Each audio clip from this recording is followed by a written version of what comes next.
কি হ'ব বিধানসভা নিৰ্বাচনৰ ফলাফল যাদু সম্ৰাট বিক্ৰম তালুকদাৰৰ ভৱিষ্যতবাণী 2024ত সলনি নহয় অসমৰ মুখ্যমন্ত্ৰী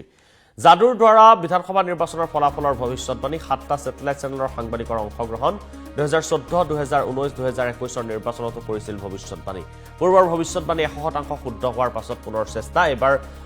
ভৱিষ্যতবাণী বিক্ৰমৰ বাবে আছিল কঠিন সমষ্টিৰ পুনৰ নিৰ্ধাৰণে প্ৰত্যাহ্বানৰ সৃষ্টি কৰিছে বুলি ক'লে বিক্ৰমে আজি আমি যি এই সমীক্ষা 2026ৰ মেজিকেল প্ৰেডিকশ্যনৰ কাৰণে বাকচ ইতিমধ্যে তলাবন্ধ কৰিলোঁ আৰু সাতটা মানে সংবাদ মাধ্যমৰ যি বিষয়ববীয়া আছে তেওঁলোকে তলাবন্ধ কৰিলে আৰু সেই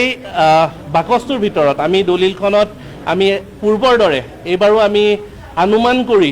লিখি থৈছোঁ যে এইবাৰ কোনটো দলে কিমান আসন পোৱাৰ সম্ভাৱনা আছে আৰু আশা কৰিছোঁ 2014 2019 2021ৰ দৰে এইবাৰো আমাৰ সমীক্ষা বা এইবাৰ আমাৰ মেজিকেল প্ৰেডিকশ্যন এইবাৰো 100% শুদ্ধ হ'ব যদিও এইবাৰ বহুখিনি প্ৰত্যাহ্বান আছে সমষ্টি পুনৰ নিৰ্ধাৰণ কৰাৰ কাৰণে আমাৰ বহুখিনি প্ৰত্যাহ্বান হৈ গৈছিলে আমাৰ কোনো ধৰণৰ ৰেফাৰেন্স নাই সকলোবোৰ ভোটিং প্যাটাৰ্ন সলনি হৈ গৈছিলে আৰু এটা পৰ্যায়ত ভোট গ্ৰহণ হোৱাটো হেতু আমি পৰিকল্পনা কৰাই নাছিলোঁ এটা পৰ্যায়ত ভোট গ্ৰহণ হোৱাৰ লগে লগে আমাৰ কাৰণে গোটেই বস্তুটো আৰু বেছি কঠিন হৈ পৰিছিলে তথাপিও আমি প্ৰত্যেকটো সমষ্টিত প্ৰত্যেকটো ঠাইত প্ৰত্যেকজন ব্যক্তিৰ লগত গৈ পিনে আমি খবৰ ল'বলৈ চেষ্টা কৰিছোঁ আমি সঠিক গ্ৰাউণ্ড লেভেল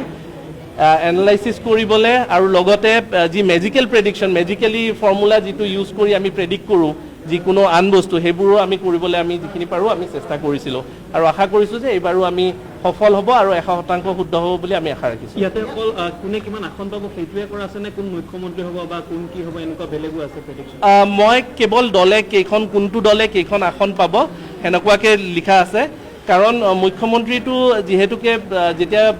চৰকাৰ গঠন হ'ব আৰু চৰকাৰ গঠন হোৱাৰ পিছত কাক প্ৰক্ষেপ কৰে সেইটো তেওঁলোকৰ এটা ভিতৰৰ কথা সেইটো এটা দলৰ কথা ব্যক্তিগত ডিচিশ্যন দলৰ ডিচিশ্যন যিহেতুকে সেইকাৰণে তাতে সেইটো মেনশ্যন কৰা নাই যদিও মই মুখ্যমন্ত্ৰী সলনি হোৱাৰ কোনো ধৰণৰ আশা মই দেখা নাই